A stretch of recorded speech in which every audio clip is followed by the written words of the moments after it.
Good morning and welcome to yet another exciting edition of Breakfast Daily here on Channel 1 Television. I am Nana Tufo Boateng. This morning there's a lot of information, there's a lot of education, a lot of entertainment and of course exciting info on the show. So please do stay with us throughout the entire show. Later, Philip and Chris will be joining me to bring you some issues, okay, that you should be interested in because it might be happening in your community or the community next to you. All right. Now, I've been doing some reading and I came across some statistics that I think it's staggering. For the life of me, I do not understand why in this day and age, in the 21st century, there are over 5,400 schools across the country still operating under trees or in crumbling structures. Can you believe that? Over 5,400 schools across the country still operating under trees or in crumbling structures. Now, it tells us one thing, that we do not prioritize the people that we are serving, okay? I mean, how is it possible that in this day and age, you have over 5,400 basic schools still operating under trees and in crumbling structures? Now, I'll give you a breakdown. And this is according to the Ghana Statistical Service report in 2021. Listen, 1.2 million children aged 4 to 17 have never been to school in this country. Like they've never been to school. 1.2 million children between the ages of 4 and 17 have never been to school. 147,000 pupils drop out annually, 30 of them every single day. So every single day there are 30 people dropping out of school. And you know why? Lack of access. Yep. Lack of access and adequately equipped schools. That is the major culprit in this particular situation, per the statistics from the Ghana Statistical Service. And it beats me that we want to do this. We want to hang the future of our children on the whims and caprices of politicians and, if you like, non-prioritization of our resources. We cannot continue to do this. And so, if you ask me, I think we should be acting now, okay? I mean, ending schools under trees is not a luxury. Ending schools under trees should not be a luxury. And you see, it is a necessity. And you should know why. Leaving these children to sit under trees, they are at the mercy of the weather, they are at the mercy of wild animals, and then the distraction. How do they even focus or pay attention? So ending schools under trees is no longer a luxury, it is a necessity. And as we all know, education is never a privilege, it is a right. And so we should put in measures to ensure that children, as innocent as they are, enjoy this constitutionally mandated right. Let's act now and let's uphold the right of every Ghanaian child to education. Thank you. Now, the AgriFair is happening from the 20th to the 22nd of June this year. In a few days, we'll be gathering at the Ifua Sutherland Children's Park for what I call a groundbreaking event, an assembly of players along their great value chain. And so farmers with fresh produce, vegetables, tubers, cereals, fruits, just name it, are all going to be there. Livestock farmers, so your cattle, your sheep, your goat, your rabbit, they're all going to be there. Poultry farmers are going to be there. Chicken, turkey, all your birds, eggs, going to be available at the AgriFair. And of course, we're going to have persons who deal in agric input, agric machinery, also assemble at the Ifua Sutherland Children's Park for the AgriFair 2025. So my question to you is, why would you not be part of it? Okay, let me give you some more juice on it. This is not only going to be an exhibition, there's going to be a sale as well. So load up your wallets, load up your purses, and show up on the 20th throughout the weekend all the way to the Sunday, the 22nd of June, because you're going to have fresh farm produce at unbeatable prices. No middleman issue, no middleman business. This is straight from the farm to you. Okay, we're bridging that gap. between the farm and the dining table, or the farm and your kitchen. So come with your wallets loaded, your purses loaded, and then come have access to fresh farm produce, eggs, vegetables, cereals, fruits, poultry, livestock, all available at the AgriFair 2025. And of course, we want you to be a part of this, and that's why we've taken time to put it together in a special way so that you can be part of it. Now, the AgriFair 2025 is powered by Channel 1 TV with support from 97.3 City FM, and it's proudly sponsored by the Ghana Exim Bank, Legacy Crop Improvement Center, Development Bank Ghana, Agri Impact Limited, and the Horticulture Business Platform. And of course, our technology partner for the AgriFair is Farmer Line. Farmer Line is our technology partner, but our main sponsors for the AgriFair are Ghana Exim Bank, Legacy Crop Improvement Center, Development Bank Ghana, Agri Impact Limited, and the Horticulture Business Platform. So we've thrown it out there to you. You should be taking steps to be a part of the AgriFair, and you can do so by calling the number 0205 973 973. 0205 973 973. Call now, and when you call, please follow up with your payment, because it is your payment that secures you a slot as a participant. Okay, once you make payments, then of course your slot is guaranteed, it is secured. But for our patrons, for persons who are looking to come shop, persons who are looking to come enjoy the fair, persons who are looking to venture into agriculture and need the guidelines and of course the right steps, the innovations to follow, it is free for all patrons at the AgriFair. So let's see you there from the 20th to the 22nd of June 2025. The venue is the Afua Sutherland Children's Park. We're starting from 9 a.m. or 10 a.m. rather to 6 p.m. each day. We want you to be a part of it. And we're throwing in a catch. It's 9 a.m. to 6 p.m. So we're throwing in a catch, okay? There's going to be some sizzling, steamy, soft, juicy barbecue ongoing there. And if you know me, I mean, you know that this man, he has a thing for meat. So please join me, because I'll be hiding somewhere behind the barbecue stand. You understand? There's going to be kebab available. So beef kebab, your mutton kebab, your chicken kebab, your pork kebab. We'll throw in some rabbit kebab as well. So show up at the AgriFair 2025. And together, let's help grow agriculture in this country. If you've been looking to venture into agriculture and you're not sure how to begin, this is your one-stop shop, because all the players in the agric industry will be there. The experts are going to be there to make it easy for you to venture into agriculture. You might be looking to start snail farming. You might be looking to start fish farming, aquaculture. Just know that we're going to have people available, okay?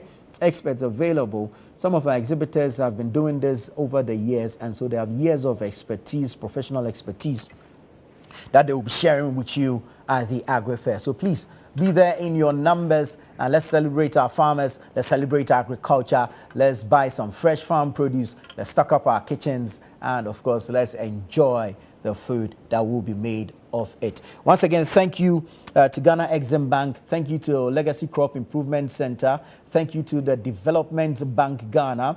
Thank you, Agri Impact Limited. Thank you, Horticulture Business Platform. And of course, thank you to our technology partner, Farmer Line. Good stuff there. Now, throughout the entire month of June, it is the City Business Festival, what we call the CBF. City Business Festival has started on day 1, June 1, all the way to June 30.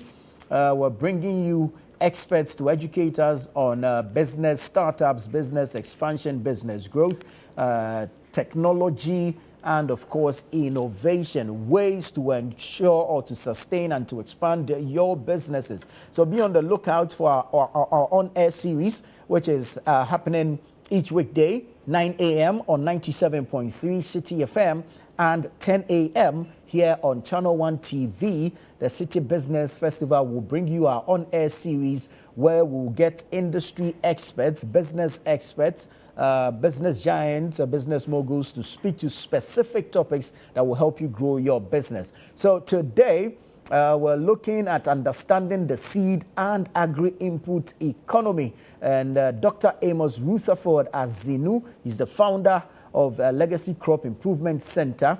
And he will be speaking to us on understanding the seed and agri-input economy. It's happening 9 a.m. on 97.3 City FM and 10 a.m. on Channel 1 TV. So Dr. Amos Rutherford Azinu will be speaking to us on understanding seed and agri-input economy. Be part of it, but also be on the lookout for our outdoor events, which may be coming to you in the form of a seminar, a workshop, but definitely there's going to be a boot camp, and so you should be part of it. The City Business Festival, brought to you by Channel 1 TV and City FM, and proudly sponsored by Absa Bank, MTN, and Zonda Tech Ghana Limited. Absa Bank, MTN Business, Zonda Tech Ghana Limited. Thank you so much to our sponsors for being part of the City Business Festival. Good stuff. All right, let's get into the newspapers this morning. I'll start off with the Ghanaian Times. This matter, I mean, people have legitimate concerns, right? But and also, I mean, the health system is crumbling, okay? And we need to act fast and act now. I'll tell you what the Ghanaian Times is saying. It says, hospitals grind to a halt as nurses, midwives strike escalates. Yesterday, we heard that in some places, relatives are being called to come and take their family members away because there's no support for the medical personnel who are currently at post, i.e. doctors and other health professionals, because the nurses to assist them do their work have laid down their tools. Quite disturbing, and we need to act fast. A meeting yesterday between the ministry and the GRNMA was inconclusive. We'll wait to see what becomes of it. Although the ministry is optimistic that the nurses will suspend the ongoing industrial action, we're praying that it's expedited and some agreement is made, because our health sector really is crumbling under this particular strike. All right, story says hospitals grind to a halt as nurses midwives strike escalates. And there's a picture of the Mamprobi Polyclinic OPD, which was virtually empty yesterday. All right, district directors of education to get more powers to improve service delivery at grassroots. That's President Mahama speaking. District directors of education to get more powers to improve service delivery at grassroots. And it's attributed to His Excellency President John Dramani Mahama. GHS, CKT UTAS, GCPS sign MOU to promote professional development. GHS, CKT UTAS, GCPS sign MOU to promote professional development. And then you have the Times Needy Fund looking for support on there. You have Gliss PTA expresses concern over growing criminal activities around school. Gliss PTA expresses concern over growing criminal activities around school. I'll take you to the back page where Wiaga gets 48-bed capacity maternity health center.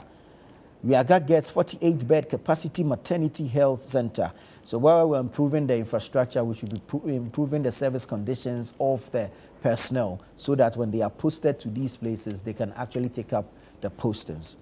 Government, Cedar Farm Inc. signed MOU to improve safe water delivery. That's the Ghanaian Times for you this morning. Let's look at the Chronicle newspaper this morning. The Chronicle says, draconian Dumso levy to drain Ghanaians of 5.7 billion cedis, and is attributed to the minority. Comes with a picture of the Member of Parliament for Ofuase Ayirebi Kojo Opon Nkrumah, who is a ranking member on the Economy and Development Committee of Parliament. And the story says, draconian Dumso levy to drain Ghanaians of 5.7 billion cedis, and it's attributed to the minority. Yesterday, they held a press conference on same matter. NS IGP called into action as Ghana-Lebanon Islamic Secondary School raises alarm over threat being posed to students by squatters. NS, that's National Security, IGP, Inspector General of Police, called into action as Ghana-Lebanon Islamic Secondary School raises alarm over threat being posed to students by squatters. Then you have Vera Oyebram Labi to contest NPP National Youth Organized post. Vera Oyebram Labi to contest NPP National Youth Organizer post. I beg your pardon, that's the correction there. Vera Oyebram Labi to contest NPP National Youth Organizer post. Okay, let's take a look at our scripture for the day as captured on the front page of the Chronicle newspaper. Isaiah chapter 1 verse 17. Learn to write, seek justice, defend the oppressed, take up the cause of the fatherless, plead the case of the widow. Isaiah 1:17. Learn to do right, seek justice, defend the oppressed, take up the cause of the fatherless, plead the case of the widow. May the Lord add his blessings to the reading of his word. And as usual, you get your sports stories on the back page of the Chronicle newspaper. Let me take you to the daily guide. Ghana-Lebanon Islamic School battles squatters over squalor. That's the major story, and it's captured in a number of the papers. And so maybe the authorities need to intervene in this particular matter. Story says, Ghana-Lebanon Islamic School battles squatters over squalor. Then you have nurses suspend all services nationwide. It's getting serious. And like I said, we need to be acting now. Nurses suspend all services nationwide. Withdraw Dumso levy. That's minority to government. Withdraw Dumso levy. Minority to government. Journalist Beta remanded. Journalist Beta remanded. And then you have Edubuahin demands NS account details. Edubuahin demands NS account detail. I give you the New Republic now. Minister locks down Waliwali Binduri as guns blaze again amidst renewed conflicts. Minister locks down Waliwali Binduri as guns blaze again amidst renewed conflict. Ex-NPA board member in OSP's trouble. Ex-NPA board member in OSP's trouble. McDonald's 10 million CD lawsuit against editor a hoax. McDonald's 10 million CD lawsuit against editor a hoax. Cannibalism in NPP deepens. Party chairman flees to bush over Baumia plots. Cannibalism in NPP deepens. Party chairman flees to bush over Baumia plot. And government launches all-out war on corruption. Government launches all-out war on corruption. Let me take you online real quick and bring you some stories from our news portals. Channel1news.com says MOH optimistic GRNMA strike will end soon after crucial meeting.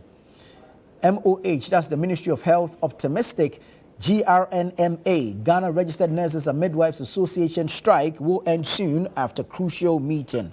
Other stories. We are very confident in our business model. That's Anglo Gold Ashanti speaking. Gold Board central to Mahama's economic revitalization agenda. That's Semi Jamfi, CEO of the Ghana Gold Board, speaking there. Government has no plan to deliver on conditions of service. GRNMA justifies strike. Government has no plan to deliver on conditions of service.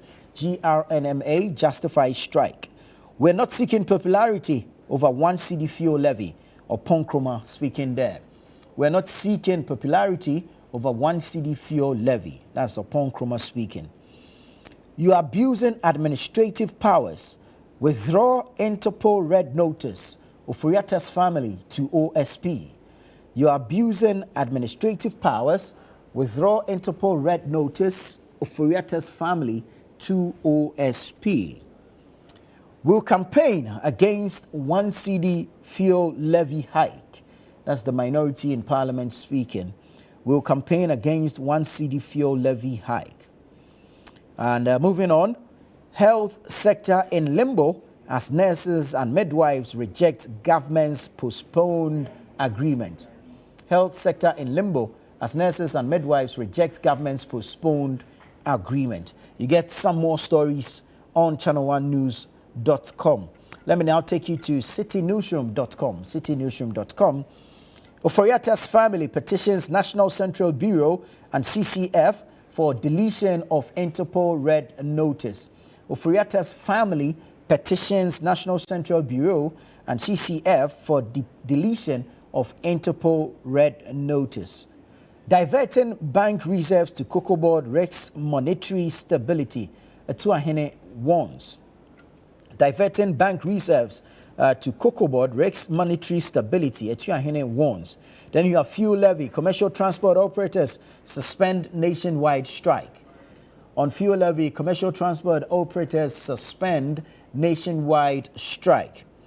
Parliament to draft law supporting lifestyle audits. That's Speaker Bagbin speaking there. He says Parliament to draft law supporting lifestyle audits. And that's attributed to the Speaker, Alban Kingsford Sumana Bagbin. AngloGold Ashanti reaffirms commitment to shared benefits in Ghana's mining sector. AngloGold Ashanti reaffirms commitment to shared benefits in Ghana's mining sector.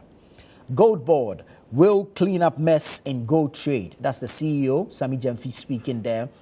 Gold Board will clean up mess in gold trade. Don't rush styrofoam ban. Explore alternatives first. EPA to government. Don't rush styrofoam ban. Explore alternatives first. EPA to government. Consumers to bear brunt of 1 cedi fuel levy.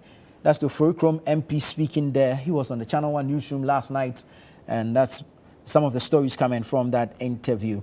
And you can get a host of others on citynewsroom.com as well as channel1news.com. But stay with us here on Channel 1 TV. The show is Breakfast Daily. When we come back, we'll bring you the news review segment.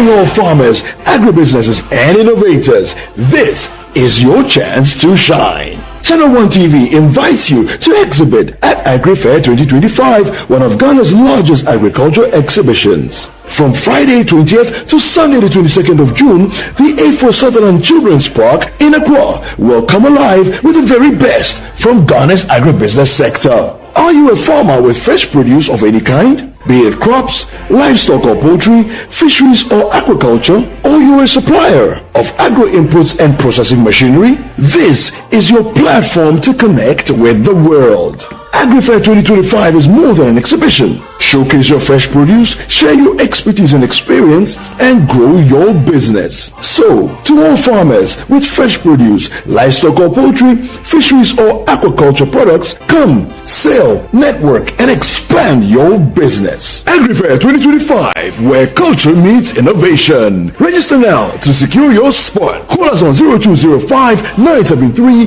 973. Come one, come all. Enjoy the freshest farm produce at unbeatable prices. And treat yourself to sizzling kebabs made from beef, mutton, pork, chicken, and more. Great taste, great value. Don't miss out. The AgriFair 2025 is powered by Channel 1 TV with support from 97.3 City FM and is proudly sponsored by the Ghana Exim Bank, Legacy Crop Improvement Center, Development Bank Ghana, and Agri Impact Limited, and technology partner Farmerline.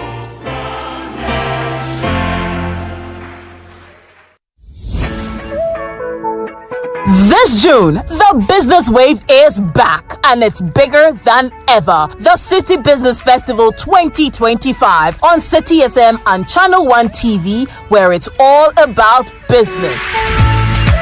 This June, we will be celebrating Ghanaian businesses, re-examining our business modules and practices through our business fora, and sharing knowledge through our on-air business discussions. Make a business date with the on-air series every weekday at 9 a.m. on the City Breakfast Show on 97.3 City FM and 10 a.m. on Breakfast Daily on Channel 1 TV. From expert interviews to real-world insights to the tools you need to grow. Don't miss a single moment this June. It's the City Business Festival 2025, celebrating everything business. Only on City FM and Channel 1 TV. Your business, your future, your time is now. Stay tuned, stay inspired, and let's grow together. The City Business Festival 2025, celebrating everything business. The City Business Festival 2025 is powered by 97.3 City FM and Channel 1 TV, and it's proudly sponsored by Absa Bank, MTN Business, and Zonda Tech Ghana Limited.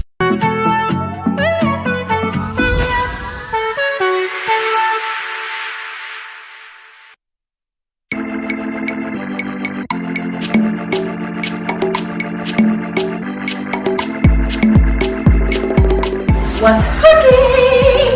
You are very welcome to the show where we stir up delicious meals. So who's Lali and who's Lola? Okay, should we confuse her? Give me small water. Oh. A little more than you pour everything. So now if the thing doesn't cook well, it will be you. We share inspiring stories. I was planning to move to Ghana and I was looking for tea. Whenever I come to Ghana on holiday, I was always looking for different types of tea. You were really in the UK before? Yeah, I was in the UK. And we savor every single moment at the dining table. I said, what's cooking? Nobody minded me. As the judges here, in fact, all rise. Why are you like this? Because I'm going to judge here. My name is Apioko Seyram Ashong Abe, and I am your host. Apioko is enough for me, and here on the show, I'm ready to take you through everything that you need to know in the kitchen of kitchens. Wow. It's beautiful. It's really lovely. Really fragrant. It's almost like perfume. Yeah. What is macaroni pie? If you ask any Barbadian, they'll tell you that one of their favorite dishes is macaroni pie. So it's time. Grab your apron, sharpen your knives, and get ready to get cooking with me right here on What's Cooking.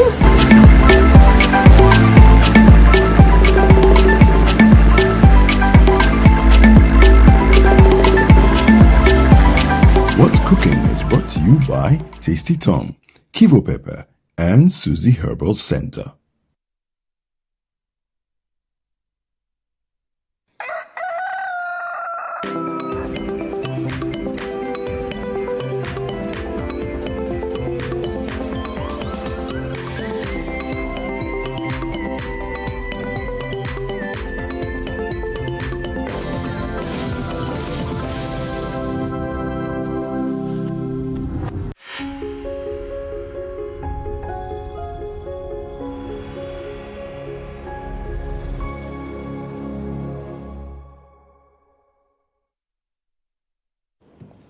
Hello there. Thank you for choosing us. This is Channel 1 TV. The show is Breakfast Daily, the segment News Review. I am Nana Tufo Boateng.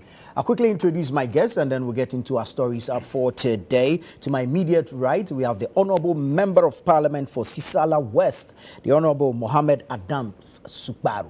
Honorable, good morning. Good morning. Honorable, is there a wedding after the show or something? Why? Today, the way you're dressed. Oh, It's like I'm going to challenge some groom or something. No. I'm from here. You know, from here, Parliament will be sitting, so I'll be going to Parliament, and so I must look like a parliamentarian. We have a dress code. Indeed. So I decided to go the the Western way.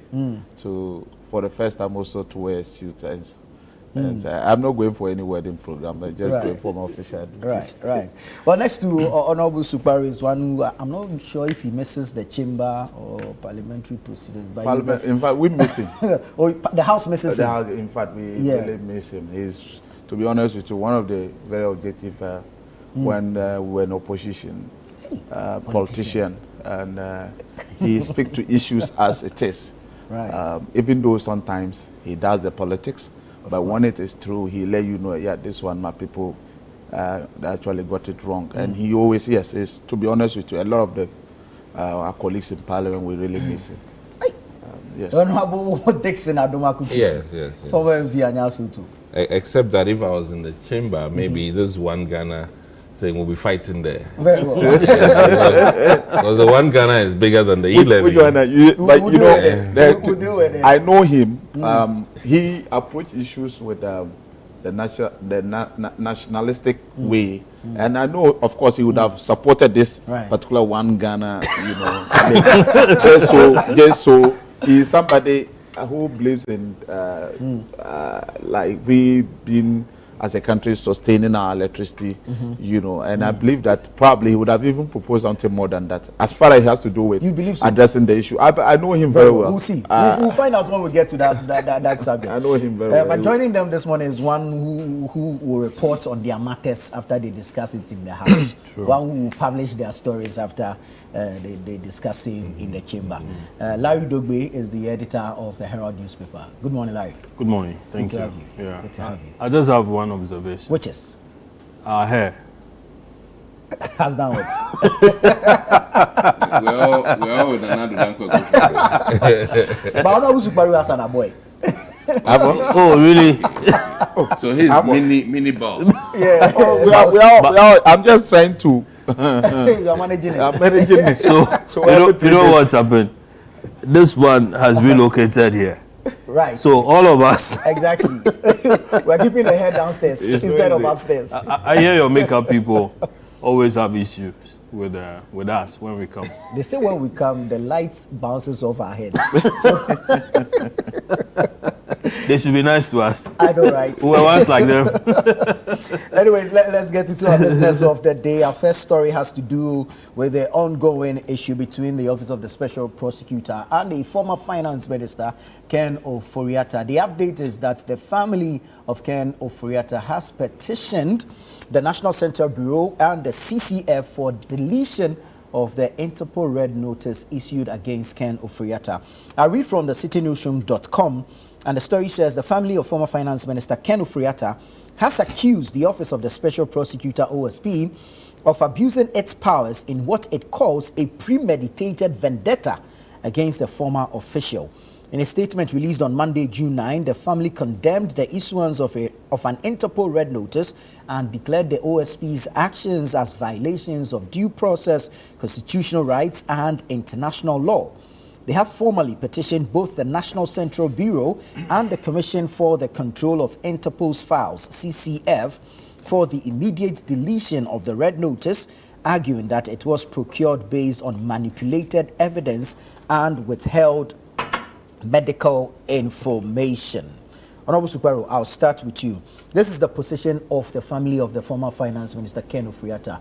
They believe the OSP has a personal vendetta against the former Finance Minister and has overstepped or abused its its powers in executing or pursuing same agenda against Ken Ofori-Atta. So, thank you very much. Let me use your platform to extend a very good morning to your cherished viewers, and also most especially the good people of my constituency, Sisala West. You know, we discussed this very matter last week, but it's turning to a different angle. For the family to say that the special prosecutor has a personal issue with Ken Ofori-Atta, the former finance minister, to me, it is something that shouldn't have been said.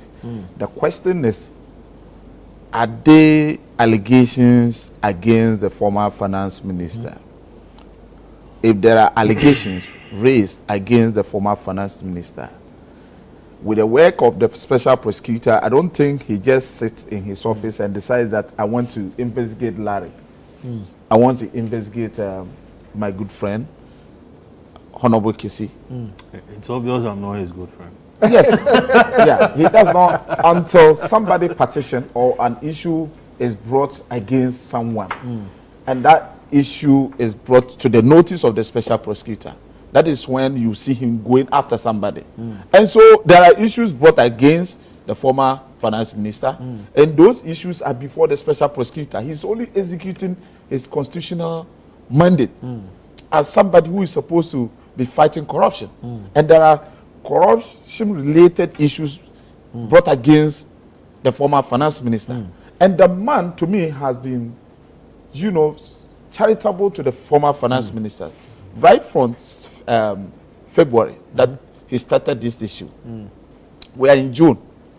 You same family, together with the lawyers, kept giving him assurances the former finance minister was going to return to the country.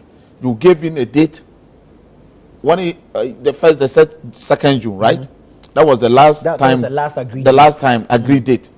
It wasn't the special prosecutor who said that by 2nd June I want to meet him. It was the lawyers that wrote to him saying that by 2nd June the former finance minister was going to avail himself. So after 2nd June, the man was nowhere to be found in the country. And after 2nd June, you heard the lawyer how he spoke. I mean, he was reacting to the special prosecutor. That's why I said here last week that the man has been treated by the former president in such a way that he thinks that we are still in the era of His Excellency, the former president, Nana Akufo-Addo. So you now understand why I said that last week. If the family can also think that they have the powers to just petition Interpol to delete that red notice, that is why I think the entire, I mean, Ken Oforiatta and his family, all of them think that we are still in the era of Nana Akufo-Addo. And Interpol is even beyond the Ghana's president. There has been but they can't petition Interpol. Of course, but they have a right to. They have the right to. But yes, you can petition, but they cannot cite issues of the man having personal issues with Ken Oforiatta. Are there not allegations raised against Ken Oforiatta? There are allegations raised against him. Why can't they let him avail himself? Let Ken Oforiatta come to Ghana. Is it the they case that insist he's not well? He's not scheduled well. For a surgery. Same Ken Oforiatta was seen in US. You saw a video purportedly, allegedly. I like that you are allegedly and allegedly. Yes. Yeah. We all saw the video allegedly that Ken Oforiatta was in a certain restaurant in US. And you see, I have a problem with same Ken Oforiatta. I was in the 8th Parliament. I was in Parliament in the 8th Parliament. And when we were about passing levy, he's here and I'm saying it. And then when they were short of numbers, one of our colleagues then, I don't know whether she was on the medical trip, or I think she had gone to deliver. She was even, you know, someone that was on, she had just delivered a bouncing baby boy or something. They had to, that member of Parliament was brought in by Ken Oforiatta to come and ensure that the levy was passed. Yes, with a less than a month baby. She brought the baby to the house. Yes, to Ghana. You can find out from any member of Parliament, and you see that I'm saying it. And so today, if you could bring, I can't remember. Is this Sarah Adjosafo? No. No, it's not. It was. It was who? Adjosafo. Wasn't. Adjosafo was also brought to the country. But the person I'm talking about is not Sarah Joseph. When I remember the name, I'll mention. Sure. You know, many of our colleagues who were outside the country, in their side, were brought back. In some instances, with chartered flights to Came just back or were brought back. Well, let me say, were brought back by the government then Okay. to support, including persons who were on medical trips, to ensure that the levy was. He's saying that he's sick. He cannot come. Just come. I mean, we have facilities in Ghana here. He's sick. That's when you say he's sick. When you say he's sick, as if in Ghana, those of us that are sick, we don't attend. When you are here, if you are sick, the first thing we have to do is to take you to the hospital in Ghana. We equally have competent medical facilities that can really take care of it. So I don't know. The sickness aside that. What do you think should be the best approach for today, if Ken Oforiatta avail himself, we, the people of this country, we see that yes, the special prosecutor will be that insensitive to see that this is really a sick person. He will certainly, they will give him the opportunity to go and treat himself as and when he's ready. Then they will invest. Even what's his name? The national chairman, the regional chairman of MVP regional chairman. Nipamro. Chairman to me. Even Chairman to me, when he was arrested and he fixed it. Allegedly, I wasn't there. Some said he fixed it. The same day he was arrested, we were told. Allegedly, I wasn't there, but so that's why I'm using the word allegedly. They said aren't you abusing the allegedly this morning? Come again. You're abusing the allegedly this morning. Maybe we should start taking count of the number of times. He's using like 10 times already. That's why I wasn't there. In fact, I don't work at Yoko. But some persons said that when he was arrested and some of the issues were brought up, you know, the man said he was seriously sick. And so he was taken to the hospital. They treated him and before they brought him back to investigate, to interrogate him. Right. And so when he comes and the special prosecutor says, yes, indeed, he's not well. I mean, they can even say, okay, we are giving you more than even a year. Go and treat yourself when you are ready so that we can continue with the investigation. Right. But if you decide to sit somewhere and keep telling us that today you are sick, tomorrow this, I am coming tomorrow, every day they keep shifting posts. I mean, nobody will, sympathize with you. Right. You realize that even in writing to special prosecutor about this sickness, was it last week or so, until after his press conference, special prosecutor said that the letter, he saw the letter on the social media, they never wrote officially to his office. At least ordinarily he should have received the letter before even leaking the letter to the media. But he also saw the issue on the media. It shouldn't be so. So I think that they are just trying to, run away from investigation. So in as much as that I sympathize with him, nobody, we are all human. It could be me, it could be any of my family person that can also be in such situation. But I think that for us to really sympathize with the finance minister, he needs to avail himself. He should try, at least try. You can come here. People import, they invite doctors to come all the way from abroad to come and take care of patients. If it is possible, that can be done. He can come. If he can sit on a flight, why can't he come? He can come. It is not something that should be tomorrow, tomorrow. When you do that, even the few people that are sympathizing with him, it will get to a point that they'll say, you cry, why? This thing, they will know, they will also run away and leave you until it will be only you and your immediate family. And so I think that, what the family, the tangent the family is going will not have matters. They should rather look at how can we ensure that Ken is brought back to the country. At least let him come. If the situation is that, if the situation really need him to be outside to treat himself, the special prosecutor can even say, go and treat yourself in 2 years' time. Then when you are fine, you come for us to continue with the investigations. Very well. Thank you, Honorable. Honorable Kisi, you think the responsibility at this point lies on Ken Oforiatta to prove his medical condition vis-a-vis all this Interpol red notice and all? Well, I think the special prosecutor is overreaching. That's my thinking. You think so? In my small experience, I'm not legal, but you almost, the thought behind a warrant for arrest not being done by you, the prosecutor, but by a judge, is to, as it is, allow the judge to make a determination that there's enough, or you've exhausted all avenues necessary to, as it is, issue a warrant for arrest. Honorable Kisi, hold on for me. I just want to bring Larry in here on the family's position before we deal with the special prosecutor. Well, the position of the family, that there's a personal vendetta somewhere, that this is not justice, but vengeance. What do you make of this, Larry? First of all, I was shocked to read that part, you know, in the family statement. Now, but much earlier, I had been confused as to which part of the family. Is it his immediate family, which is the nucleus family, or the extended family? Do you get it? Is this you wanting to extend it to cover known persons? No, I'm not. I haven't mentioned anybody's name.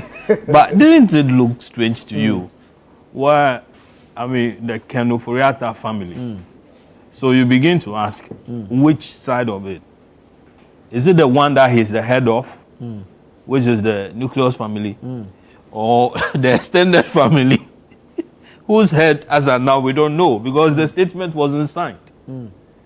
It was signed in the name of the family, the Kenoforiata family. Not a single individual signed it. So I'm a bit constrained, you know, in talking about all that. Ordinarily, you would want that somebody signs it and then speaks to it. You get it. Check it again. You notice what I'm saying. And so it's a bit, you know. However, the bit about the vendettas you mentioned, I mean, why? Do they have a private history? The two of them. Is there something we don't know? And also, he went on further to mention that his actions are political. Okay? I don't know whether Kisi Ejabeng is a political opponent of Kenoforiata. I don't know. I know Ken to be MPP person. Kisi, you know, he's a friend to, almost like a family to Ken, and then, you know, the Akufo-Addo, the Gabis, and so on.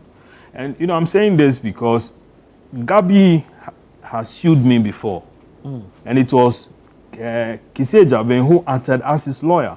Indeed, I have, you know, a file in my office where Kisi's name as acting as a lawyer for Gabi Asare Ochudaku. You get it? Gabi and then Kisi, I mean, they've run legal, you know, projects together. African Liga and then Cromwell and Associates or so, which is owned by Kisi Ejabeng. So again, these are friends. Gabi was instrumental in making Kisi Ejabeng what you call it, OSP. Yes, I'm saying this with all the confidence that I can master. You got what I'm saying? So for him, for Ken, the family of Kenoforiata, to be saying that, that is the family thing is interesting, you know, it tickles me. For the family of Kenoforiata to say that Kisi Ejabeng is pursuing, you know, a political agenda, or he's on a vendetta. I mean, it surprises me. They would want to come and clarify, you know, a lot more, okay, as to what they meant by that. But I noticed the Ken has not been definite in all this. So in one breath, he's coming. He didn't specify when he was coming. Then later it was moved to somewhere in May. Then when pushed further, then I think he gave a certain date in May. That also, then I think Kisi then moved in and says that, you know something, why wouldn't you take all May and then come on the 2nd of June? Okay?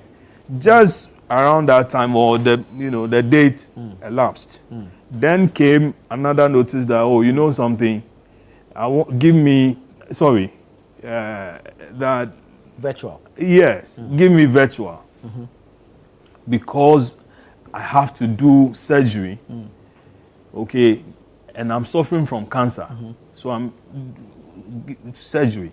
Now there again, after that, he didn't specify that, he will come either immediately after the cancer, or 2 weeks after the after the surgery, or the end of June, or early July or somewhere in August or even December.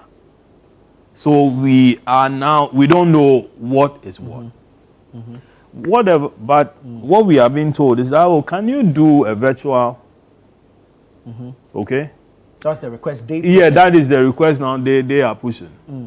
Now, in there, Kisi says, no, I won't do virtual. Because we need you within the jurisdiction. Ken says, no, his lawyers, the other day we talked about Frank Davids, saying that, listen, the man can come. Wherever it is that you can find him, go and find him and bring him, and then come and deal with him as you pleases. That is where we are now. For me, I feel that, I keep saying, that if Ken can do virtual with Kisi, he can do virtual with the media. Right. Do you get it? He can do virtual with the media and just, state his point that, hey, you know something, guys, when he was in office, he had selected media houses around him, okay? He can rely on those individuals again and say that, listen, guys, come and hear my story. This is where I am, and this is what I'm going through. I have heard things. Some members of his family are, are my friends, and so they mention. I'm not sure I would want to put it out there, but so let's not put it out there. But they tell me that he has a medical condition. Now he could also do the virtual with the media people that he trusts. That, hey guys, indeed I'm here, and this is the hospital that I am in. If he could even convince his doctors to come and speak to some of the issues, well and good. Because is it Mayo? Yeah, Mayo Clinic. Yeah, Doc, from Mayo. Right. From what you saw, do you think that request is authentic? Now you're being host. Yeah, is it? You're being host. Oh no! Well, because people Larry's pushing you to the corner. No, people are disputing the request. But Larry, don't you think perhaps his actual health condition is something he's not ready yet to disclose? Maybe. What I heard was close to cancer.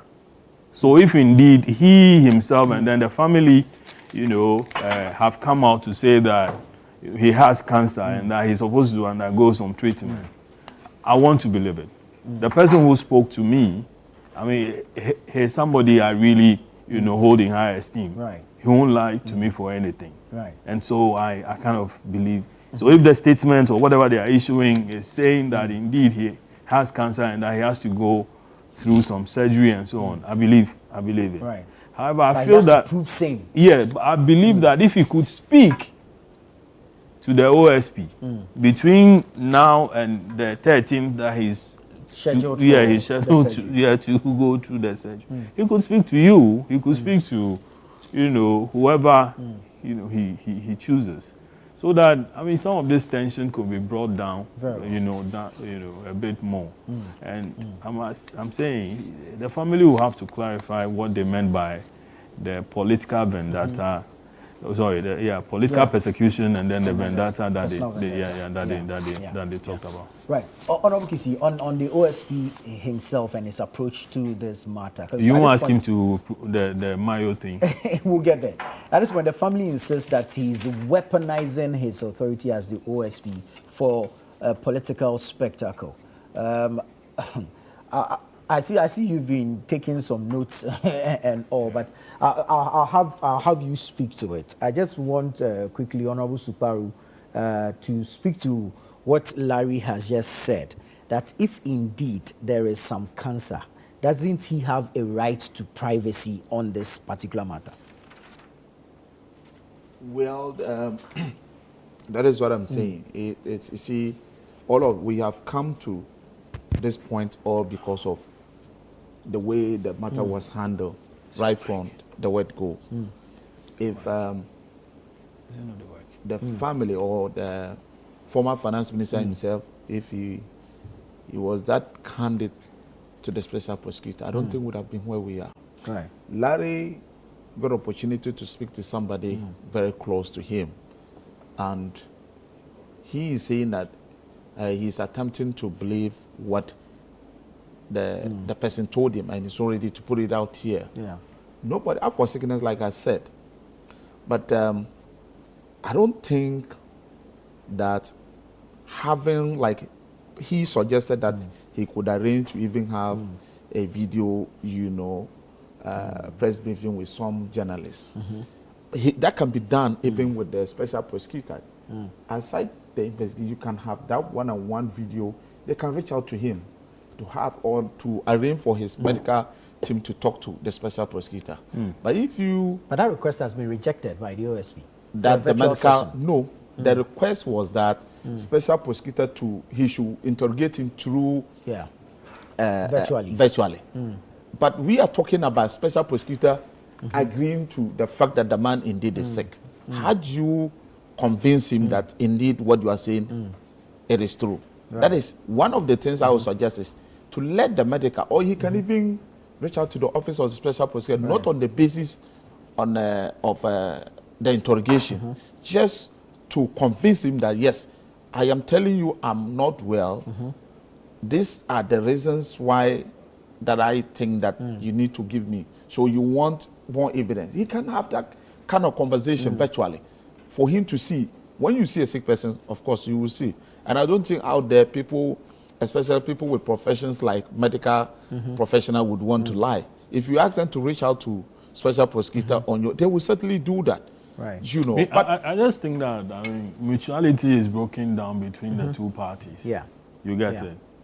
That ship has sailed. Yeah. Exactly. Because even when the back and forth, the interview with the interview that Frank Davids granted. Yeah, exactly. That was totally off. You get it?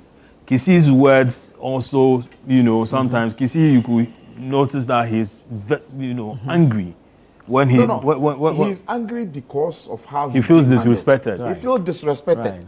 And so, just like you said, they were once close. Yeah. So this matter is like, you were once my small boy. Yeah, okay. But it is not. That is how they not necessarily small boy. Yes. So if not even small boy, you and I, we used to eat kenke together. So all of a sudden, you get me. But they should understand and appreciate the fact that the man is not inviting you on his capacity as an individual. He's inviting you on his capacity. He's as OSP. As need to be established. Let me bring Honorable Kisi in at this point, and maybe he can give us some medical explanations to what is happening. The Mayo. Well, there are two key things. One, I think that the special prosecutor has the opportunity to prosecute this in court, and let us all know the counts or the issues that he's taken Kenoferata to court, and then work it out in absentia. I think that even with the interrogation, the theatrics are becoming more than serious content. Both sides. Well, you can say both sides or one side. And my worry is that he's gone a bit too far already in terms of doing this Interpol thing. I'm not, we have to... I want the man is not availing himself. This is an option available to me, so I take that route. But really, I think that, so when he's actually found guilty, then what do? There are many things that you can do in between. And the consequences of doing this red Interpol thing, mind you, based on my experience, it really hijacks your family even. Okay, knowing what I know, many bank accounts will be shut off limit to the family, and you'd move from having money to no money. And I think, as we are here, we even have the chance of, quote unquote, confiscating Kenoferata's businesses. There's so many options available to you in your country, because we all know where Data Bank is. We all know where transition, enterprise. We all know all of these things. So I think that it's excessive, unnecessary, and I mean, let me be a bit difficult here. Supposing that what he's being charged with is less than the net worth of enterprise, then why all of this international hula baloo? I'm just saying, because you can, just as they put wage garnishment, you know, he could start off by doing the thing in court, taking over, you know, enterprise, and then, you know, if he's found guilty, and you know, an offense that requires jail, then you do all these Interpol things. Now, I think that he's overstepped and almost now made the person guilty without any defense, guilty without doing the necessary homework. And that is where I have a problem. You think that's how it because looks? That's how he I mean, paints it. I'm looking at it But that he way. has said that Ken is a person of interest. He's a suspect that needs to be interrogated. Yes, and but suspect doesn't mean that make him criminal already.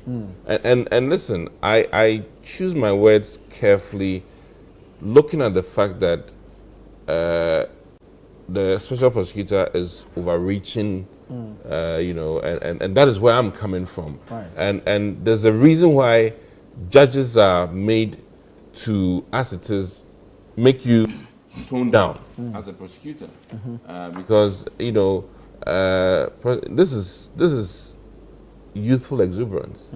That's how I see it. But don't you think Ken has also a responsibility to save himself the embarrassment? He has, but he's in a hard place, you know, where he's looking at his health, and I know certainly there are reasons for him choosing medical care outside of Ghana. I don't want to go into that. Right. I mean, let me admit on air that I know his own sister is a senior health practitioner, not a doctor, I know, but I think a nurse, you know, with high repute. The wife. And the wife taught me psychiatry in medical school. You know, so I mean, the wife is not a medical doctor, but she's a psychiatrist. But either way, I think that for me, the special prosecutor certainly is overreaching. That is my thought. And you know, if you're a prosecutor, you also need to be put in check. Right. And that is where I'm coming from. That he needs to be put in check, and maybe he needs to exhaust all possible avenues. In fact, to say the least, what even prevents the prosecutor's office from visiting Oforiatta? I mean, this is a high-profile case. Yeah. I'm just, you know, I mean, listen, I mean, if Nanado needs to be questioned, we'll afford him the respect and go to his resident and question him. I'm not, you know. But Muhammad did appear before the OSP as former president. Yes. So my key point here is that, and let me borrow from Honorable Matthew Opoku Prempeh.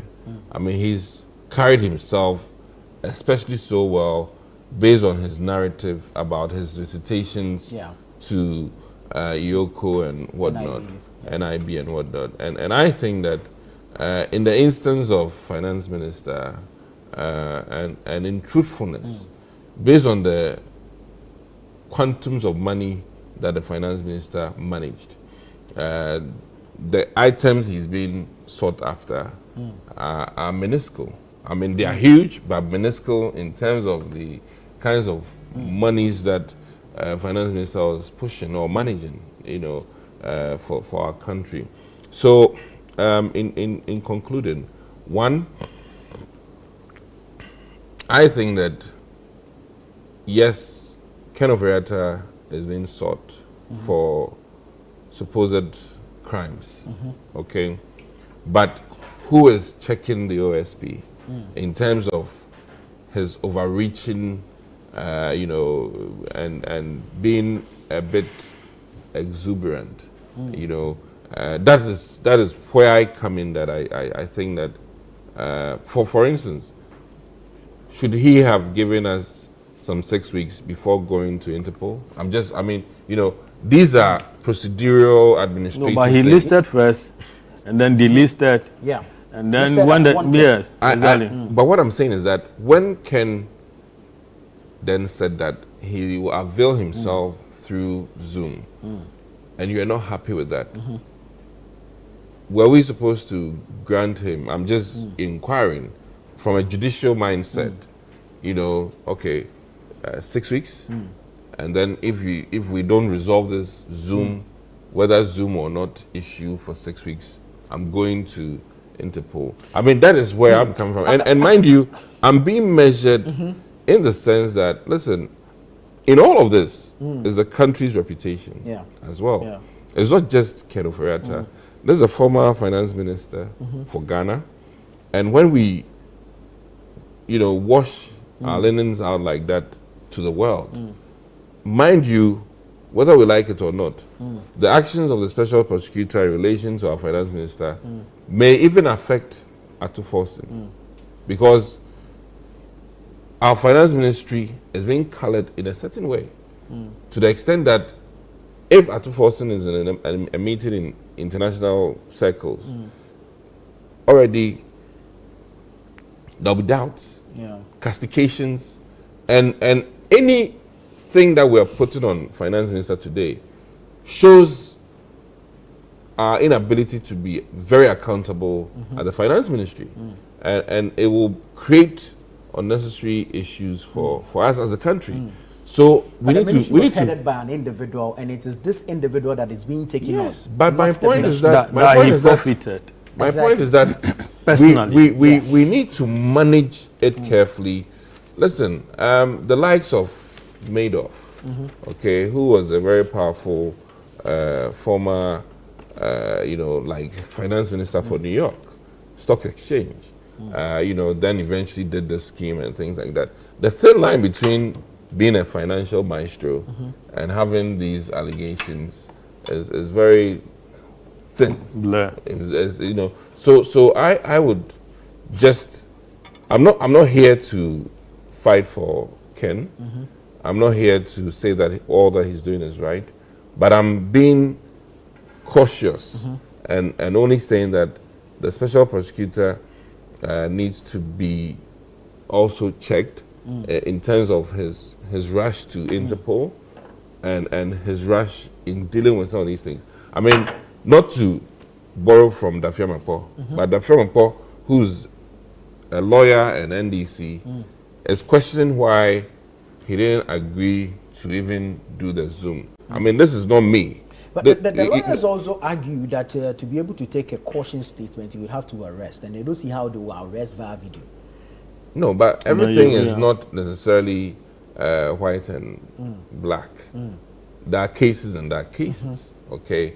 And supposing that this man, I mean, listen, I've worked in police hospital where we had people bound in cuffs and to the bed. So, I mean, I'm not saying that they should go and arrest him in the hospital, but there's room for making sure that there's some police presence at his hospital bed, and he's under detention, but in hospital.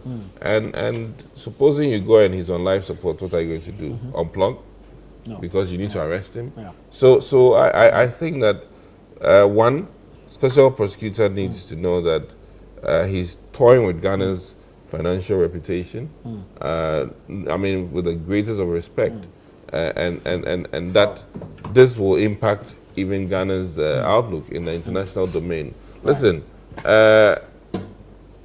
it's like one CEO come, one CEO go, but the sins of, you know, this is marring the image of the institution, the finance ministry. You might think different, but I feel that knowing my Oyibo people, you know, what I mean is knowing my white friends, you know, and the way they think, we ought not to destroy the gains. And mind you, Africa is labeled always as corrupt. corrupt. And we ourselves are putting ink in this. And that is where I worry that the damage from this case, though we are going after Ken Ofori-Atta, we need to be mindful about how there may be irreparable damages to our finance ministry in terms of other things they are going after in terms of finances, on the world market, there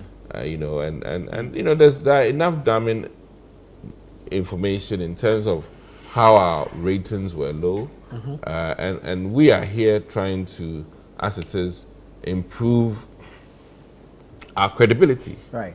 So in one breath, we want to move from class below C to even a B. Yeah. And that is literally financial credibility.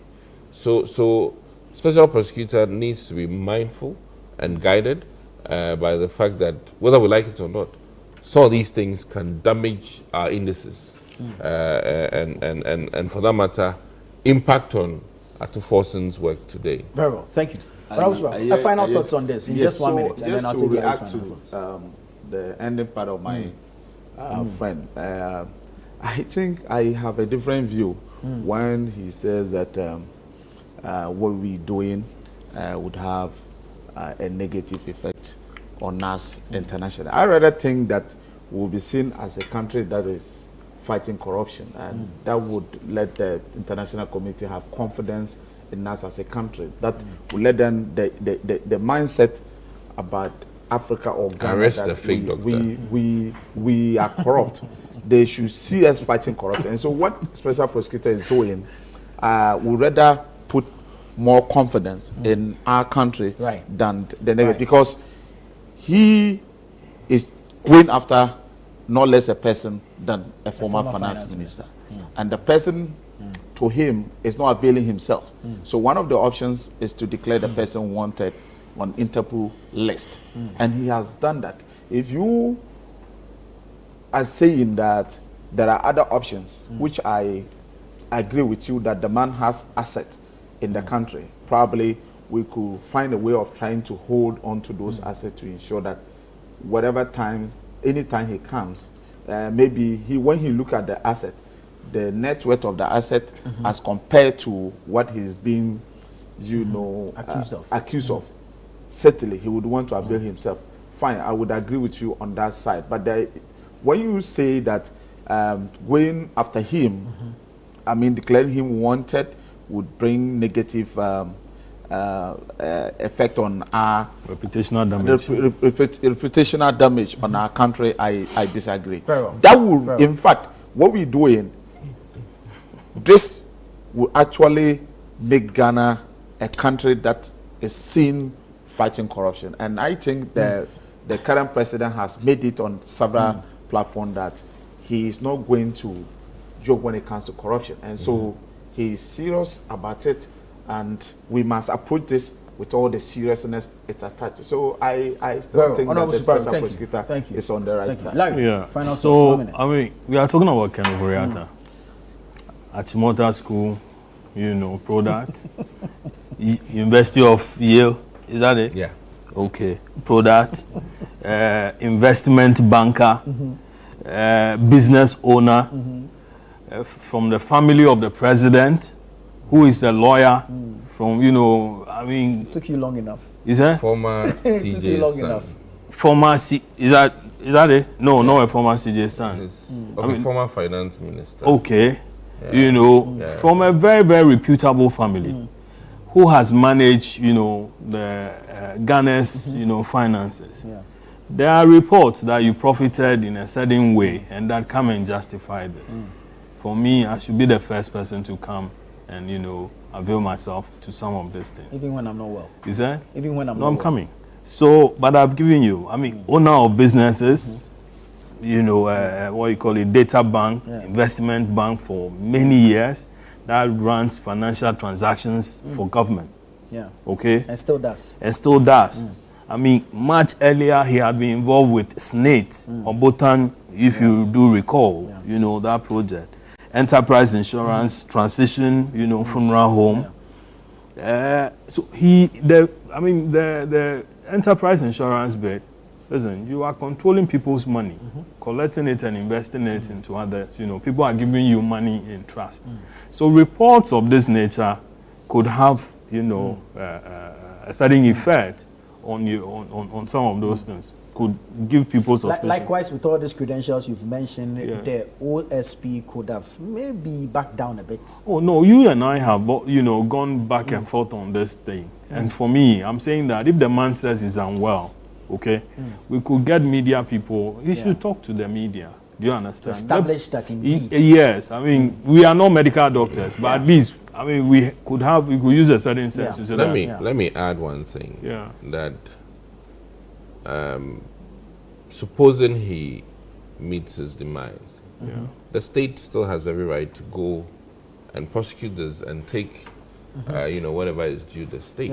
So why not just go the route of in absentia and finish your verdict, and then if the bill is whatever and he has assets in this country, you can, you know, make do with those assets. I have said repeatedly that, listen, some of the things that Kisi mentioned are things that, you know, even the media reported on, and we noticed that there were other personalities who were involved, particularly the ambulance deal, for instance, the 307 ambulance. The daughter and things are available. Exactly. They are all available. Has Kisi, you know, called all these people? Do you understand? Can they be put on trial if there are issues? Okay, and then Ken's bit would also come in. Having said this, I noticed something. I think the MPP, you know, communicators, lately they've been on Facebook, including a property that I know belongs to Kisi, somewhere around Agbogba, that area there. They've taken pictures of it and then they are posting it on Facebook and many others, saying that, listen, you should come and also speak to how he acquired, you know, some of these properties. He should come where? To the communicators? Well, I don't know. Yeah, he should. So he should step out to come. I mean, I've seen many of those things. I mean, these are properties. Somebody drew my attention that he built it, you know, just around the time that he came to office. And then Dagbogba. Dagbogba. No, it's not true. I live at Dagbogba. My house is not far from Special Prosecutor. Before he was appointed, he was living in that property. So I questioned him on it, and then you know, he explained. He gave me this explanation. It's not true. He lives not too far from Nyaho. Let's not direct people to where he lives. Oh no, but I mean the thing is already even on, you know, on Facebook, and people know about it. I'm not sure he hides it, because when you go there, you see police people, you see military, you know, and so he doesn't hide it. Indeed, his gate is one of the most, you know, you can see through whatever is happening, you know, in the house. Do you understand? So I'm not sure he's hiding it. You understand? But I mean, if party communicators are doing this, you can suspect that there's an orchestrated effort to attack Kisi. And once it's going on that, you know, tangent, he's human. He could also, you know, react in a certain way. There may be then the vendetta that, you know, the Oforiatta family is talking about could kick in. Then the political whatever it is could also kick in. Do you get what I'm saying? So we are not managing this thing very well. Dialogue is obviously broken, and that, I mean, mutuality is completely gone. That is why you could see them throwing words at each other. But for that, you wouldn't have Frank Davids go the way he went last week. You get what I mean? I also know that the initial lawyers were Justice Mika Premo and Co. But I'm told that they said that, listen, they don't do the media, you know, thing. And so then somebody else could then come in. And then Frank Davids came in. But his words were such that doesn't foster any, you know, cordiality for even Kisi to say that, oh, you know something, you can take the whole year off and treat yourself. When you are ready, come and let's continue this whole thing. I think dialogue is more. But on the bit of the finance ministry and whether or not this could reputational damage to the country, I want to ask the Honorable, when Atuforsen, a deputy finance minister, was put on trial over the ambulance, And then we had MPs from the NDC side marching on the street, boycotting parliament, sitting in the courtroom. At the time, there was no reputational damage. Ghana's finances wouldn't have been affected in any way, shape, or form. I mean... No, let me be a bit clear about this. No. Okay. You know, letters of credit, and some of us, the MPs were very clear that most of the deputy ministers work under the direction of their minister. And should not be held liable for this. So that was one of some of us. And mind you, I always say that, you know, when the executive can take a stand, legislatures can take a stand, and these things we were drowned out in terms of our opinion about Ato Forson's case. And of course, under the supposed Supreme Court that is so MPP, they ruled in Ato Forson's favor. So it wasn't Supreme Court. It was a Court of Appeal. Court of Appeal. I mean, still. I mean, was it also MPP? No, I'm just saying that the court system was seen as MPP, and even under that, he won his case. Okay, so my point here is that the Ato Forson issue a bit different. And many of us were of the opinion that most of the deputies... So Tekpe should have been the one prosecuted? Well, he should be the one held liable. I mean, that is by Ato Forson's issue, the allegation was that he signed off. Under whose instruction? And that's these are my thoughts. Very well. Okay, and I know that you know, there are so many things that were related to that, because whoever did the release would have sought clearance from somebody up above the chain. So we know the nuances of this. But be it as it may, we must admit, from a corporate branding standpoint or from a corporate knowledge standpoint, that when these things happen, it dents the image of the organization. And this is, whether we like it or not, is a serious dent to Ministry of Finance, that their internal checks and balances were not rigorous enough to have not allowed finance minister to do or carried out these things. And even there's a GRA angle, which comes back to what he's saying, that how about the other players? Let's see you work on them and take them to court. Very well. Yeah. Thank you. There's a message here that says, for me, I think Ken Ofori-Attah's family has no point. It's as simple as that. He should avail himself to prove himself innocent or otherwise. With all these petitions and health issues, I think I frame up. He should come and prove himself innocent or otherwise. But those are your thoughts. You can also send us your thoughts, your comments, and contributions. This is Breakfast Daily here on Channel 1 TV. We'll take a break. When we come back, we'll go to energy sector levy issues. Stay with us. We'll be right back.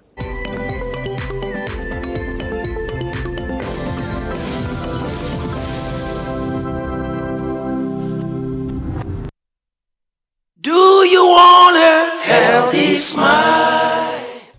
Searching for a family-friendly dental practice? Hi, I'm Tanya from Bethel Dental Clinic, Ghana.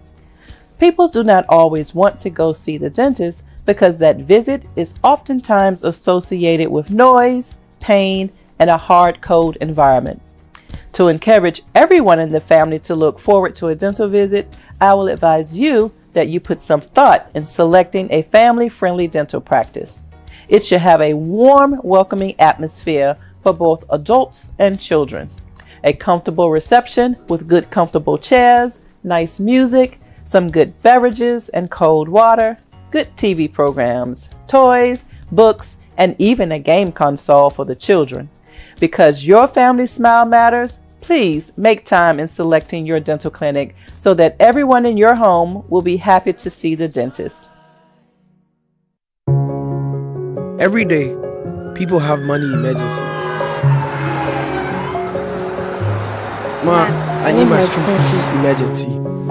Mommy, chop money emergency. Emergency. Catch it. I'm your rent emergency. Now, there's a new emergency number in town. More money, challenge and enjoyment. At the top life we got. Dial star 770 hash for all your money emergencies and chop life. Dial star 770 hash for money emergencies and get easy and quick access to your money, loans, and other banking needs. EcoBank, the Pan-African Bank.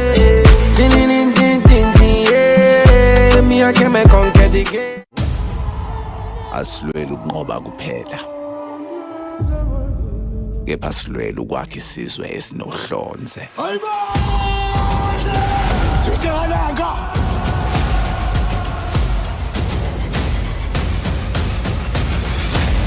Sekunjalo.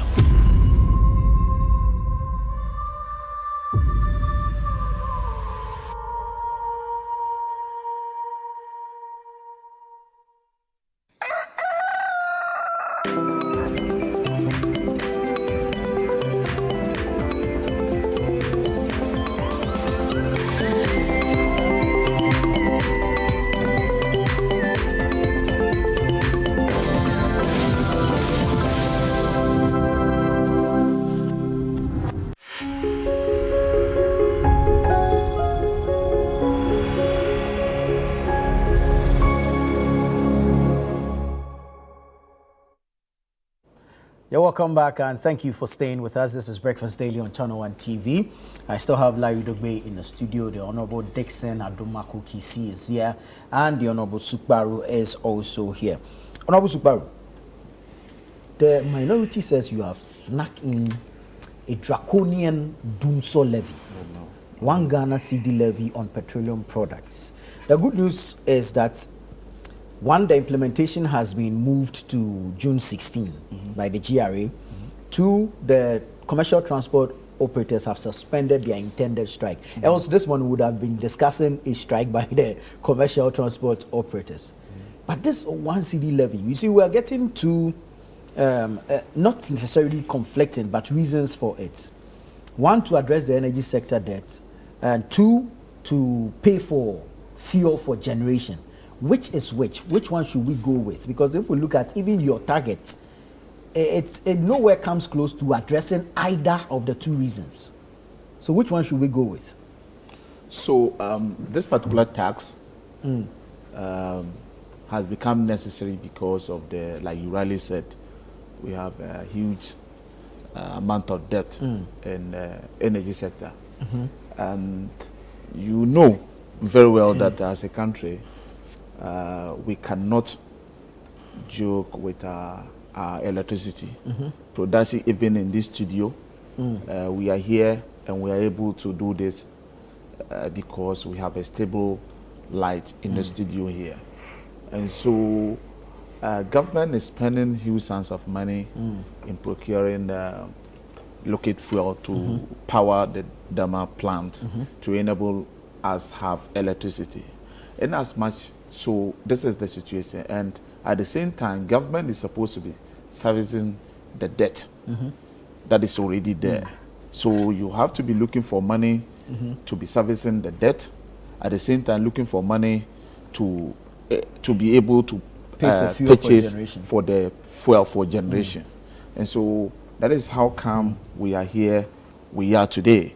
And so in addressing this, we have been able to stabilize the city, which has made the fuel reduce from 16 cedis per liter to somewhere 12 cedis. That's what we say. So if we are able to do this, which means that if we are asking every Ghanaian who buys fuel to pay 1 Ghana cedi on a liter, you still have it more cheaper than it used to be 6 months or 7 months ago. Don't forget, somewhere 2016, a liter of fuel used to be sold at 16 Ghana cedi. And today, if government has reduced the fuel, the price of fuel, a liter of fuel to 12 cedis, and government is saying that every liter, let us pay additional 1 Ghana cedi. So to enable us have, a constant supply of power. I think that even though it is difficult, I think it is something that as people we should bear with government. You know, this government has promised to ensure that a lot of things are reset in this country. And so in resetting the mess that has been created by the previous government, sometimes it is difficult, but we must take some of these decisions, and especially that we have been able to stabilize the city. We have made a lot of gains dollar to cedi, and that has seen a reduction in fuel. You know, I mean, a reduction in sale of fuel. I think it is something we should try to, as people you criticize the 1% It is not, so the e-levy was nuisance. That's what I'm saying. But e-levy was optional. For people who elect to do that please, what we are saying is that this is a purpose tax. The e-levy, what were they taking it for? We are talking about when this money, we have, the purpose is that, yes, that's what I'm saying. So the reason why we are saying two things here. First, there's a debt for us to pay. At the same time, we need, I think, by the end of every, I forgot the figures, government needs to generate 13 billion annually or so to be able to purchase the locate fuel to power the Dama plant. So, but this levy is giving you just 5.7. Exactly. So at least it will reduce. So that 5.7 that government would have been taking elsewhere to be purchasing the liquid fuel. This 5.7 can be used to addressing, trying to service the debt. And so this is what we are talking about. Doing so, we will be able to provide constant supply of power for production to go on. And that is what we are saying. So it is not something, if you look at it, the reason why we decided to do this at this particular point, it wasn't something that was planned. Are you taking advantage of the goodwill you're enjoying? No, it's not advantage. It is not an advantage. It is not a goodwill. Abuse of majority. No. That is no. It is because not. We hear it was a one-page addendum. No. Forget about what they are saying. It wasn't. There's nothing that happens in Parliament without nobody knowing. If you are minority, there are only two. Was it on the order paper, the original order paper? They said they said it wasn't on the order paper, and they never raised any issue. They debated it when That's it was. They walked out. They didn't know walk out that night. Of course, they are sitting there wouldn't have even. Let me tell you. So that means there's abuse of. Forget about the optics. Those were optics. They can't tell me that it was just a midnight something, that it wasn't on the agenda. Discussions were on behind the scenes. Last minute. No, last minute. They never had any committee sitting. They didn't attend. They boycotted the plenary, but they didn't boycott the committee sittings. Did they go and find out whether they were part of the committee meetings? They were part of the committee meeting. They started through the committees. And what was their input during the committee sitting? That is why you, as a general, you must find out. Oh, he's finding out from you. I am saying that the minority, they were part of the committee. I saw the ranking member addressing the press conference yesterday. He was part of the committee. Are you a member of the You cannot just go and pick something straight and bring it to the plenary straight. Are you a member of that committee? I am. Oh, you are a member of the energy committee? Yes, I am. So I am saying that let's put that. Let's leave the optics to them to do the optics. Did they support this at the committee level? Well, of course, they wouldn't support. They raised some issues. You understand? But I'm saying that then they should have even said that they wouldn't be part of even the energy. The committee meeting too. They shouldn't have attended. They should not have attended the committee meeting, but they were part of the committee meeting. They sat through the committee. A report was raised. A report was said. They came to debate the report. When it was time for the speaker to put on the question, I saw them washing their hands. They said they were walking away. We're seeing some pushbacks. You think consultation is what is failing at the NDC on this particular levy? All right. So there are two things. I would call them very bad on the initial stakeholder engagement. I'll call them very bad in the sense that this came through a certificate of urgency, which means that many people were surprised when it came. They took away e-levy in the morning and then brought this one in the evening. And they didn't allow us to enjoy the grace period of not having e-levy. And I think still paying less. And I think that one, these are the facts. E-levy is much smaller than the 1 Ghana per fuel. Two, the number of people impacted or affected are huge, more so than e-levy. That's true. If you look at the subscribers of mobile network and look at the number of people that consume fuel in this country and the downward impact to passengers, Okada riders, I mean, people moving produce, agricultural produce to the city. All of these people will be impacted. And you see, I worry because of one key thing. To power these plants, you can also use gas, more so than liquid fuel, which is more expensive. So it begs the question, have we even thought through the true cost or the true cost-saving approach, which then would warrant doing one city? And I must say this to Honorable Atufos, in that I think that his math is off, in the sense that maybe if we work hard on streamlining ECG's operation, we might not then need the one CD as he thinks. Addressing the inefficiencies. Yes, the inefficiencies should be looked at first. And when you attend to those, and you ensure that ECG is getting all its revenues from the likes of Jubilee House, which now the president, I think the president has exempted I the think Jubilee it's House the and a most few ridiculous, in the sense that you should practice what you preach. And in more so, I know the White House pays electricity in America. Yes, they pay for it. So it's a wrong precedent to say that, hey, as for Jubilee House there, we consume as we want.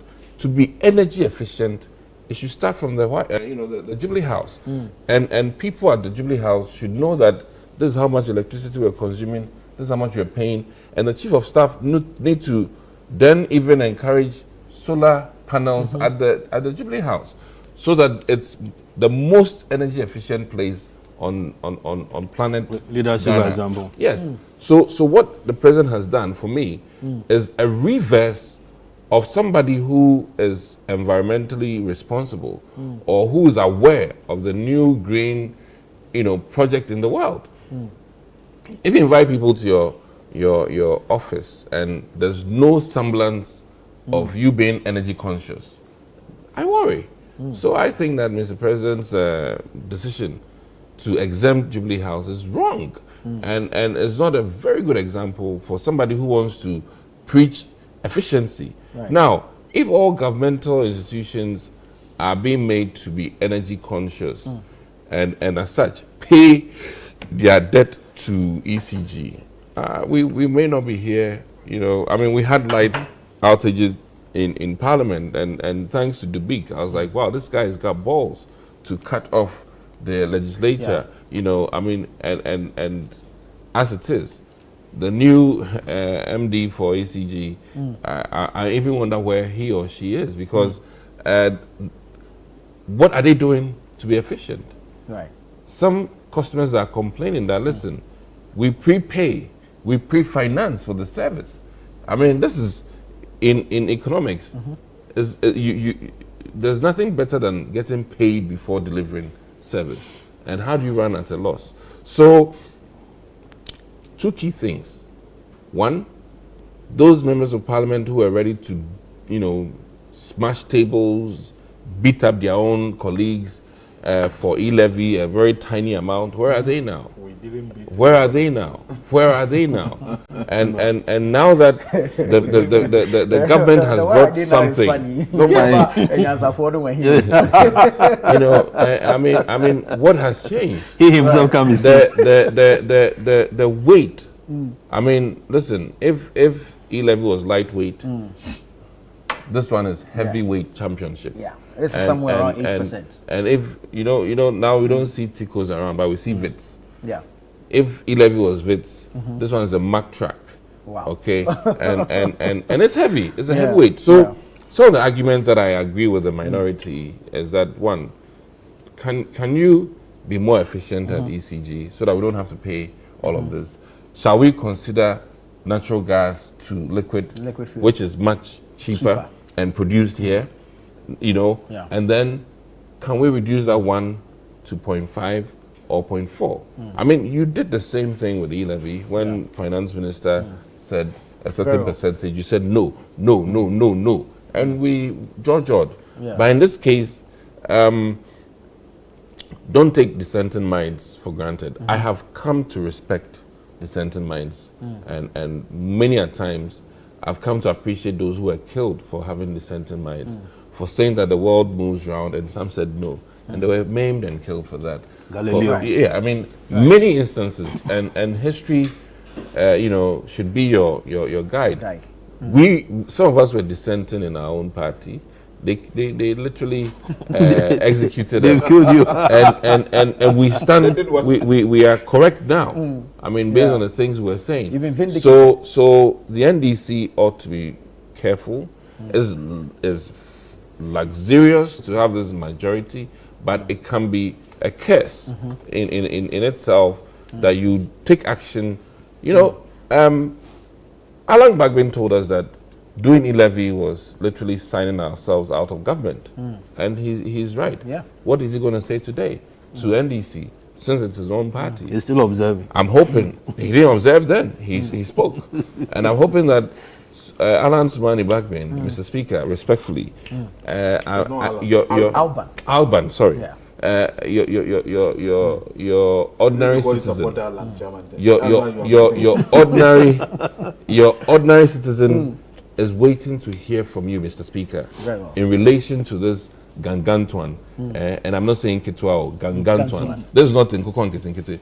This one is a heavyweight for taxation. Per the calculations they're making, we should have some timelines for this implementation. Let's know how long they are going to implement this. For how long are they going to collect it to address whatever challenge they are telling us they're going to do? I'm happy about the question, which is how long are they going to collect it? Because see, it's like we are paying double. Okay? Yeah. So, I mean, ECG or let's say the PURC is increasing tariff. 14.7. They have. You get it. Not that they and they are telling us that it is to service certain debts. It is to keep the lights on and so on. Yeah. And very often, amidst protest, we've all agreed and then we pay because you need the lights on. Okay? So that is paid. Now, then we come back to what is happening now. Where you are to pay, 1 CD on every liter of fuel you buy. What it means is that when you buy 1 gallon, you are having to pay, I think, 4 CDs on that. Yeah, so the more is giving you 1 gallon. Yes, the more you buy, the more you pay. You get it. Yeah. So I'm paying electricity. Double exactly, and then this one also, and it is to service a certain debt. Same problem. The same legacy debt that we kept talking about, which brought in ESLA. Then ESLA, we couldn't manage it well. Same kind of Oriata, later on, I think collateralized it or so. Okay, and went taking loan from it. Meanwhile, we're told that the more the tariff goes up, it was to service a pool from which the IPPs were to be paid. Under the previous government, the Akufo-Addo government, we all saw how constantly the IPPs would come out and say and threaten that they were going to put up the light, car power, exactly. So even put it off. For some time, and many others. You get it? Because they were not being paid. They told us that their operational costs were not being met by the government. Okay? And so, I mean, we experienced doom. So, now you recall Napo being confronted, that listen, admit the thing that listen, it is doom. So, he says it's doomed CSA. And that cannot be, that can be compared to what was happening under Mahama.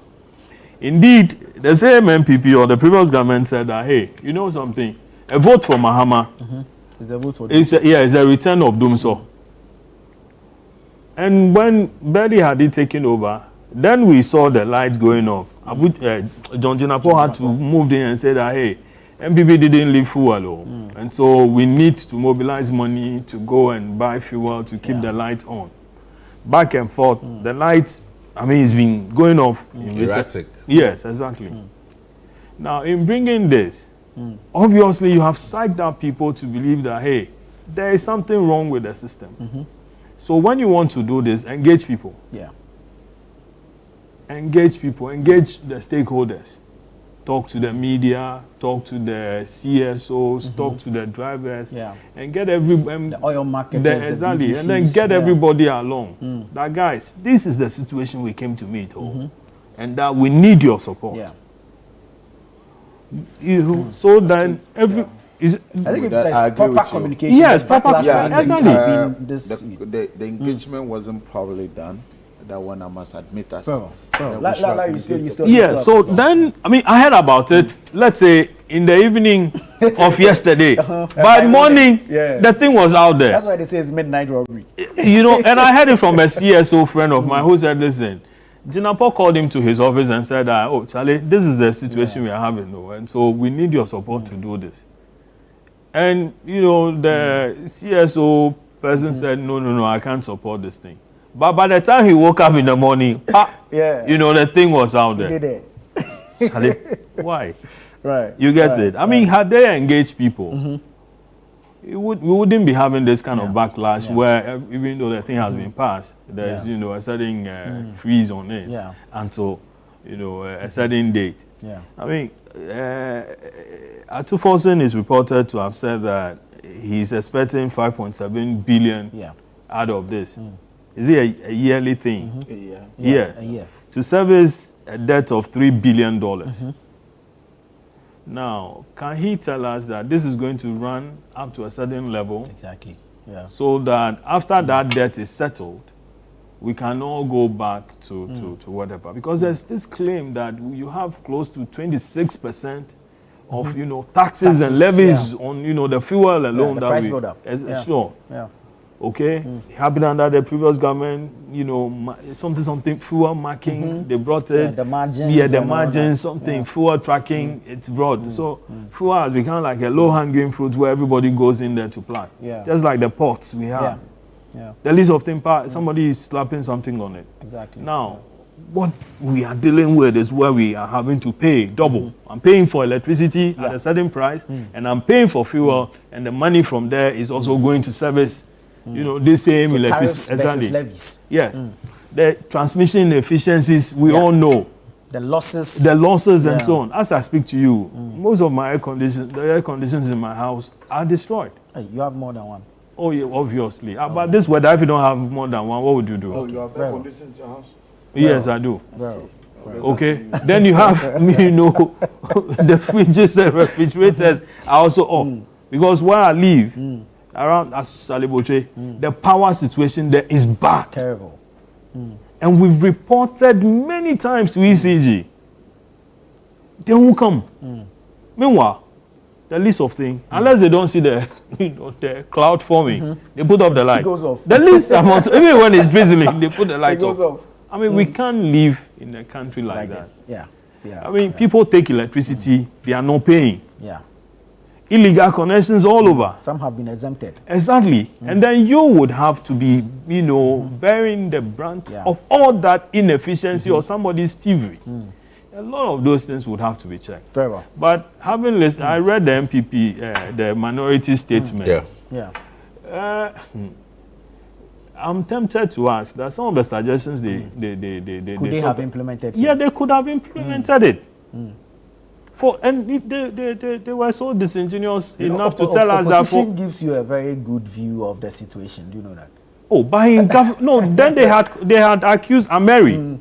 Right. They had made mention of I'm coming. Just 1 minute. That most of the power whatever that were signed were totally unnecessary. The take-or-pay agreement. And that they are now suggesting that something. The NDC government should now do something about it. For 8 years that you were in office, they actually renegotiated some to add more capacity. You see, so you didn't do all that. Today you found your voice, and you are repeat. If I were them, I wouldn't have organized this press conference at all. Because it doesn't. Speak well of what they are demanding. You get what I'm saying? Sure. And then they are saying that the drivers, they are going to engage the drivers to, as part of their advocacy. Drivers in the last election, before the last election or in the last government, kept complaining about how fuel prices were going up. Nobody listened to them. Nobody did. So if today this has come and you want to engage them, you are engaging them to whip them against the government, or you what? Well, what they do you? have suspended their intended strike, so we'll see how the engagements go forward. We have just about 5 minutes to go, so we're going to do a minute each on the nurses' strike. Honorable Supari, you start for me. Where do we go from here? Because now, where the scale of the strike, lives are going to be lost. And we shouldn't be here as a country. I have persons, let me say, constituencies like mine are very much going to be affected, especially that even the health situation in my constituency is not the best. You can have a district with 50-something communities cut across, you know, having one medical doctor, you know, and you have nurses basically that are doing the job. And our place, we see nurses, my constituency, but we see nurses as our medical doctors. Play the role of doctors. Yes, they play the role of doctors. And so if it happens this way, I think that we are we are going to suffer from this. So I want to use your platform to urge the health minister. I know his capabilities. He should, I mean, find a way of addressing this situation, and also appeal to the nurses that they should go back to the negotiation table to have this thing deliberated between them and that of the ministers. Of course, also they should appreciate the fact that this is a new government. We are still struggling to be on our feet. This government has taken over reins of affairs just 6 months ago, and these negotiations were not done by this government, and so it was very difficult for them for us to have planned. And so it wasn't even captured in the budget. Exactly. So they should also reconsider their decision and get back to work as I mean, negotiation will continue. Staying off from work would really cause a lot of. You run into heaven. Our time is up. When the fundamentals of the forex exchange is bad, nurses would expose you. How? What are you talking about? How did we come by this? I'm done talking. The economy is not just FX. The economy has so many aspects of it, and our health is very important. So finance minister ought to find some money and resolve these issues with nurses. So Honorable Atuforsin, it is not just about the FX, it's about our health. Right. Thank you. Larry. Yeah, quickly. So this was agreed on somewhere in May 2024. Exactly. With the promise that it was going to be implemented in January 2025. No. It was supposed to be implemented in 2024, but then one group, nurse group, sued the GRNMA regarding same conditions, and that's what dragged. I think the judgment came somewhere December 2024. And so implementation was scheduled for 2025, January. Yeah. We might want to find out their reasons for suing, but with back and forth. I mean, I've heard the argument that it was negotiated last year and it was supposed to be implemented this year. No, the implementation was scheduled for last year. However, I mean, these are election year promises. Some of these things, I mean, they give them to you. It's like, you know, you want to marry, a girl. You are telling me. And what else through the process of marrying a girl? Yes, everything, she demands, you want to give. You know, then you, for the marriage proper. After the honeymoon, then everybody will see. Reality will set in. Yeah, reality will set in. I clear. So this thing, I mean, according to the nurses, they presented it to the Mahama government in January with the hope that it was going to be reflected in the budget. It didn't show up. It wouldn't have shown up because then the government had just started forming. Exactly. And then they don't know what's in the coffers. Inheriting some of this agreement, we all know where it's going to go. However, I think that the engagement process that is ongoing, it's very well. And they are saying that, listen, can we do this next year? Next year. Mind you, if the next year's budget will be read this year, so even if they don't finds representation in exactly, then everybody can go home smiling. But if you say, oh, listen, you can't implement it, and when they measure the 2026, it sounds very far. They don't even measure, it's just next year. 6 months into 6 months into a government. I'm sure this thing can easily be resolved so that we prevent the unnecessary deaths women who are pregnant go to hospital, you know, they are either, you know, dead or they don't come home with their babies.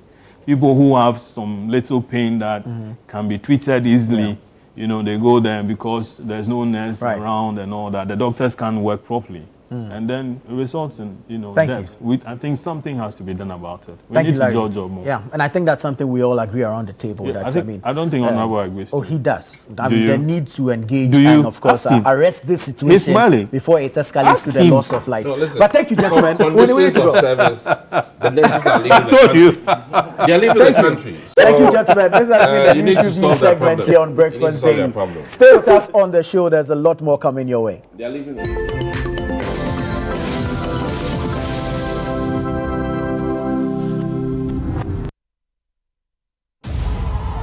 Asilwela ukunqoba kuphela, kepha silwela ukwakha isizwe esinohlonze.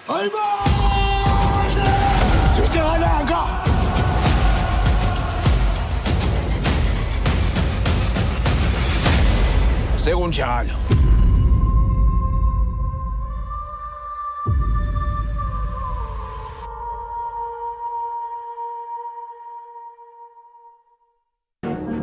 Meet Asantwa, a loving wife, devoted mother of one, and a celebrated business owner in her community.